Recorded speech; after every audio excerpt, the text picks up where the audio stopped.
Hello, मैं एक ankylosing spondylitis या कहें HLA-B27 पॉजिटिव पेशेंट हूँ। मैं क्लियर करना चाहूँगा कि मैं एक AS या HLA-B27 पॉजिटिव पेशेंट हूँ, ना कि एक डॉक्टर। ओके, मैं आपसे अपने AS से जुड़े कुछ अनुभव साझा करूँगा। उम्मीद है आपको कुछ फ़ायदा होगा। जो गलतियाँ मैंने की हैं उसे आप नहीं दोहराएंगे और जल्द ही हेल्दी लाइफ की ओर बढ़ेंगे। जो AS के पेशेंट 1 साल या उससे ज़्यादा समय से हैं, उन्हें पता होगा कि कितनी फिजिकल, मेंटल, इकोनॉमिकल और सोशल इशू होती हैं। दिन रात, सुबह शाम 24/7 दर्द दर्द और दर्द। खासकर अमावस्या, पूर्णिमा और बदली छाई हो तो क्या कहें, ना चैन से जीने दे और ना ही मारकर छोड़े। खैर, मैं तकरीबन 2009 के आसपास से AS से पीड़ित हूँ। अपने टीनेज से एक आम टीनेज वाली ज़िंदगी चल रही थी। स्कूल से घर और घर से स्कूल। मुझे थोड़ा बहुत याद है, संडे का दिन था। मैं दोपहर का खाना खाकर दोस्तों के साथ क्रिकेट खेलने गया था। क्रिकेट खेलते वक्त मेरे पेट में जोर का दर्द हुआ और मेरे दोस्तों ने मुझे मेरे घर छोड़ दिया। घर पे पेरेंट्स को लगा कि ये गैस की आम शिकायत है, क्योंकि मैं दोपहर के खाने के तुरंत बाद खेलने गया था, जो घरेलू इलाज से ठीक हो गया और शायद ऐसा ही था। कुछ दिनों बाद गर्मियों की छुट्टियां शुरू हो गईं। एक सवेरे मैं हैंडपंप से पानी भरकर ले जा रहा था और इसी दौरान देखते ही देखते मेरे दोनों घुटनों में सूजन आ गया।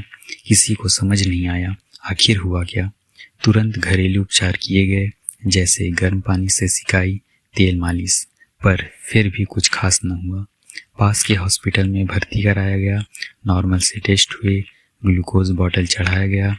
हालत कुछ सुधरी, घर वापस लाया गया, पर धीरे धीरे हालत और ख़राब होती गई। दोबारा घुटनों में सूजन आ गया, चलना फिरना मुश्किल हो गया, सभी जोड़ों में दर्द होने लगा, गर्दन से लेकर पाँव की उंगलियों तक। मैंने बिस्तर पकड़ लिया। अब आई बड़े बूढ़ों और हमारी आयुर्वेदिक की बारी। मुझे आयुर्वेद के विशेषज्ञ वैद्यराज के पास ले जाया गया। वहाँ की जड़ी बूटियाँ और परहेज मैंने लगभग 3 से 6 माह तक लगातार किया और मैं पहले की तरह भला चंगा हो गया। इसके बाद मैंने स्कूल कंप्लीट किया और फिर कॉलेज की पढ़ाई शुरू कर दी। कॉलेज का पहला साल नॉर्मल स्टूडेंट की तरह था, लेकिन दूसरा साल शुरू होते ही फिर से हल्का फुल्का दर्द शुरू होने लगा, बिना सूजन किए। इस बार दाएं कूल्हे में दर्द होने लगा। फिर भी मैं कॉलेज कंटिन्यू करने लगा, पर धीरे धीरे अमावस्या, पूर्णिमा, बदली छाने और ठंडी के आने से दर्द बढ़ने लगा। जैसे तैसे कॉलेज का दूसरा साल पूरा किया। इसके बाद मैंने पहली बार की तरह आयुर्वेदिक दवा लेना शुरू किया, लेकिन अधूरा लेकर छोड़ दिया। मुझे लगा कि यह मुझे पूरी तरह ठीक नहीं कर पा रहा है, नहीं तो दोबारा ये परेशानी क्यों होती। शायद यही मैंने गलती की। अब कॉलेज के तीसरे साल की पढ़ाई शुरू होती ही हालत बद से बदतर होती गई। आयुर्वेद से होम्योपैथी में शिफ्ट हो गया। पहली बार मेरे कई सारे ब्लड टेस्ट हुए। ब्लड सैंपल बड़े शहरों की लैब में भेजा गया।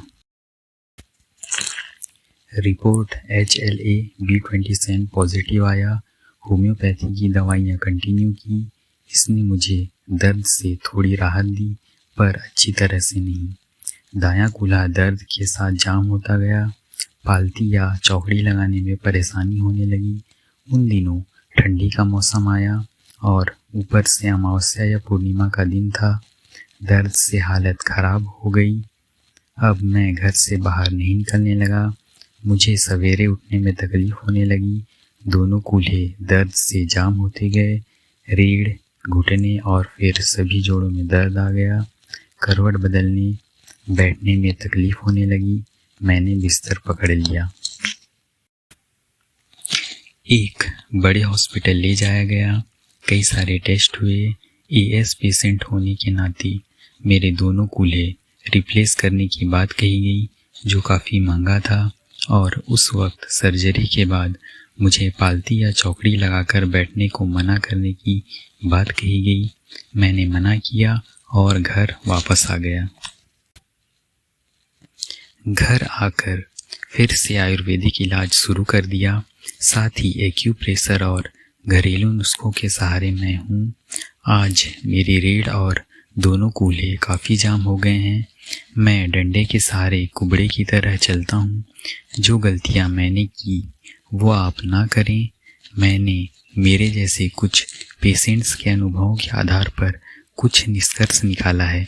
उम्मीद है आपको फ़ायदा होगा।